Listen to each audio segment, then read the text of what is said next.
अच्छा ये typical rib है, इसका स्टर्नल एंड है, ये पीछे साइड है, ठीक है। और पोस्टीरियर साइड के ऊपर हेड होता है, नेक होता है, टुबरकल होता है। हेड के दो फैसेट होते हैं, एक सुपीरियर फैसेट होता है, एक इन्फीरियर फैसेट होता है, और इन दोनों के दरमियान क्रेस्ट ऑफ द हेड होती है, ठीक है। अब ये between the head and the tubercle we have the region which is known as the neck. Anterior surface of the neck is smooth while the posterior surface of the neck is rough, ठीक है। और ये हमारे पास होता है tubercle which is a protruded out, इस तरीके से होता है। ये टुबरकल है। टुबरकल का जो मीडियल साइड होती है वो आर्टिकुलर होती है, मगर जो लैटरल साइड होती है वो नॉन आर्टिकुलर होती है। Approximately 5 centimetre lateral from the tubercle we have the angle. ये जो ऑब्लिकनेस नज़र आ रही है या ज़रा थोड़ी ट्विस्ट यहाँ आता है हल्का सा, तो इसे एंगल कहते हैं। और अगर क्लिनिकली देख रहे हैं तो the angle of the rib is the weakest portion of the rib, ठीक है ना। मोस्ट ऑफ द फ्रैक्चर्स अकर है, ठीक है। शाफ्ट के ऊपर आ जाए तो शाफ्ट के अंदर हमारे पास जो होती है एक इंटीरियर यानी अंदर वाली सरफेस होती है, यानी इनर सरफेस होती है, आउटर सरफेस होती है, सुपीरियर बॉर्डर होता है, इन्फीरियर बॉर्डर होता है, ठीक है। अब इनर सरफेस जो होती है नॉर्मली स्मूथ होती है, बट इसके अंदर एक बड़ी चीज़ है जो कि होती है कॉस्टल ग्रूव। ये कॉस्टल ग्रूव हमेशा अंदर होती है, और यहाँ से देखोगे तो ये हमेशा लोअर तरफ होती है, लोअर तरफ होती है कॉस्टल ग्रूव हमारे पास होती है, ठीक है।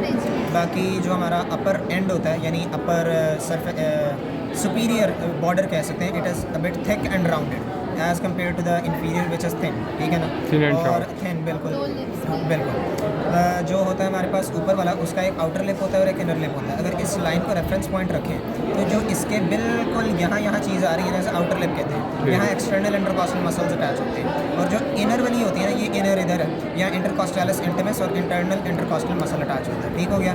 अब ये हमारे यहाँ स्टर्नल एंड के ऊपर, ये स्टर्नल एंड जो होता है ब्रॉड होता है, और क्या कहते हैं ये ज़रा थिक भी होता है सादा।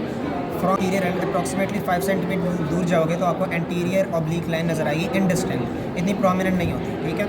और अगर इसकी क्या कहते हैं हम लिगामेंट अटैचमेंट्स के ऊपर आएँ तो ये हेड था, वीडियो आ रही है, हेड, ठीक है। हेड के एंटीरियरली हमारे पास कौन सा लिगामेंट लगता है, रेडिएट लिगामेंट, और क्रेस्ट के ऊपर हमारे पास लगता है इंट्रा आर्टिकुलर लिगामेंट, ठीक है। अब नेक है, नेक की एंटीरियर सरफेस जो होती है वो स्मूथ होती है, वहाँ कुछ नहीं लगता, मगर हाँ it is related with the pleura. मगर जो पोस्टीरियर सरफेस है वहाँ हमारे पास लगता है इन्फीरियर कॉस्टो ट्रांसवर्स लिगामेंट लगता है हमारे पास, इन्फीरियर कॉस्टो ट्रांसवर्स लिगामेंट, ठीक है। अब जो टुबरकल होता है वो मीडियल साइड उसकी आर्टिकुलर होती है, उसने लगना होता है ट्रांसवर्स प्रोसेस, और कॉस्टो ट्रांसवर्स जॉइंट बनाता है हमारा मीडियल साइड ऑफ द टुबरकल। मगर लैटरल साइड जो होती है नॉन आर्टिकुलर होती है, मगर लैटरल साइड के ऊपर एक लिगामेंट लगता है जिसे कहते हैं लैटरल कॉस्टो ट्रांसवर्स लिगामेंट, ठीक हो गया। और एंगल है, एंगल ऑफ द रिब को अगर हम रेफरेंस पॉइंट इस वक्त रखें तो एंगल ऑफ द रिब से लैटरल है और ये मीडियल है, ठीक है।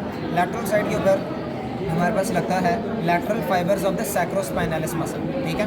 और मीडियल साइड के ऊपर लगते हैं medial fibres of the sacrospinalis muscle along with the levator costal. तरीके से ये एंगल ऑफ द रिब है, तो इसकी लैटरल साइड के ऊपर lateral fibres of the sacrospinalis muscle है, और मीडियल साइड के ऊपर medial fibres of the sacrospinalis muscle along with the levator costal muscle. अब अगर अपर बॉर्डर के ऊपर आ जाए, पहले बताया कि आउटर लिप होता है और एक इनर लिप होता है। आउटर लिप के ऊपर क्या लगता है, external intercostal muscles, inner lip के ऊपर लगता है इंटरनल इंटरकॉस्टल मसल्स और इंटरकॉस्टालिस इंटिमस मसल। अब ग्रूव के ऊपर अगर आ जाए तो ग्रूव के at the floor of the groove जो है ना इंटरनल इंटरकॉस्टल मसल है, ठीक है।